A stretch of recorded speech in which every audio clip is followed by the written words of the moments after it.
Keplen kepçi değerler, kep innen kepçidir deyipdir de koyunu Türkmenler.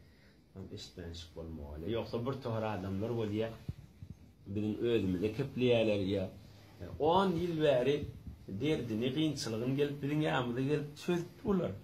Men näme deýin garjany, aýallagynyň da gynçylygyny gelip ýanymyzda çözüpdi. Gaftan çykyp ýakady ýere ýamanlap başlaýar. Ony dersini boýuna getirsen boljak, ýani Hudaý üçin işitmenşik bolmaýar. Ýol şoda.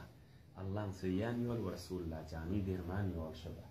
Yoksa sen nädin şol deyip onu dersin boyunda getirsen boljak tarap.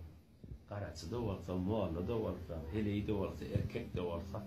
Yani Resulullah canı aýdýanmyş, "Wagt men ummatymdan da Ebu Zamzam ýaly tapylmazmy qadipdir."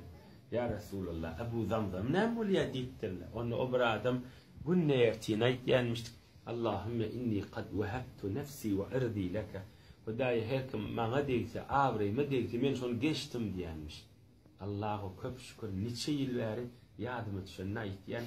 Allahümme inni qad wahabtu nefsi ve irdi laka. Fidaýtýan. İnşallah kıyamet mahşer meydanını görürsünüz. Men bir adım ýakadyny tutmam hiç wagtda. Resulullah canından haya eden ummatynyň ýakadyny tutmaga.